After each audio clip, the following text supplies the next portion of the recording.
एक बार की बात है, राजा विक्रमादित्य अपने शयन कक्ष में गहरी निद्रा में लीन थे।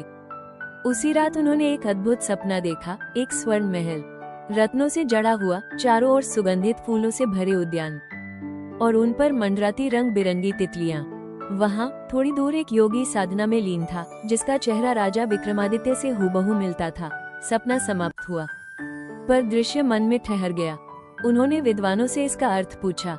सबने एक स्वर में कहा, यह कोई साधारण सपना नहीं था, यह इंद्रलोक के दर्शन थे और यह इशारा था कि देवताओं ने उन्हें स्वर्ग बुलाया है। राजा ने मन में विचार किया, क्या मैं स्वर्ग के योग्य हूँ? जीवन में न जाने अनजाने क्या पाप हुए होंगे? विद्वानों ने उन्हें आश्वस्त किया, यदि वे योग्य न होते तो ये स्वप्न आता ही नहीं। तय हुआ कि वे स्वर्ग की ओर यात्रा करेंगे, राजपुरोहित के साथ। वे राजसी वस्त्र त्याग कर एक साधारण यात्री के रूप में निकल पड़े। यात्रा लंबी थी और कठिन भी। एक रात एक नगर में विश्राम के दौरान उन्हें एक वृद्धा मिली, रोती हुई, व्यथित। उसका बेटा लकड़ियां लेने जंगल गया था, पर अब तक लौटा नहीं था। सबने मना कर दिया था जंगल जाने से, पर विक्रमादित्य ने सोचा, पुण्य का अवसर यही है। वे घने जंगल में गए, जहां उन्होंने एक युवक को पेड़ पर छिपा पाया। नीचे एक शेर घात लगाए बैठा था।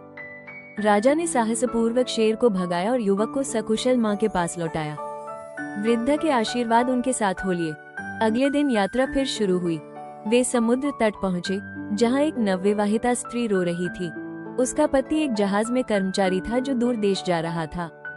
उसने सपना देखा था, जहाज तूफान में फंस जाता है और सब डूब जाते हैं। विक्रमादित्य ने उसे समुद्र देवता द्वारा दिया गया चमत्कारी शंख सौंपा। जब स्त्री को विश्वास नहीं हुआ, उन्होंने खुद शंख बजाया। समुद्र पीछे हट गया और जहाज दूर चला गया। फिर से शंख बजाया तो सब कुछ पूर्ववत हो गया। स्त्री ने श्रद्धा से शंख लिया और राजा को आभार दिया। आगे चलते हुए आकाश में घने बादल छा गए, बिजली कड़की। तभी एक श्वेत घोड़ा आकाश से उतरा, राजा विक्रम को लेने आया था। आकाशवाणी हुई, विक्रम, तुमने 2 पुण्य किए हैं। अब इंद्रलोक का द्वार तुम्हारे लिए खुल चुका है। राजा ने राजपुरोहित से साथ चलने को कहा, पर उन्होंने विनम्रता से मना कर दिया। विक्रमादित्य घोड़े पर सवार हुए। वो हवा में उड़ता गया, बादलों को चीरता हुआ इंद्रलोक पहुंचा। वहां उन्होंने वही स्वर्ण महल देखा जो उन्होंने स्वप्न में देखा था। इंद्रसभा में प्रवेश करते ही सारे देवता चकित रह गए। मानव रूप में कोई स्वर्ग पहुंचे, यह अपूर्व था। स्वयं इंद्रदेव ने उनका स्वागत किया और कहा, जिस योगी को आपने स्वप्न में देखा वो आप ही थे। आपने इतने पुण्य किए हैं कि स्वर्ग में आपका स्थान सुनिश्चित है।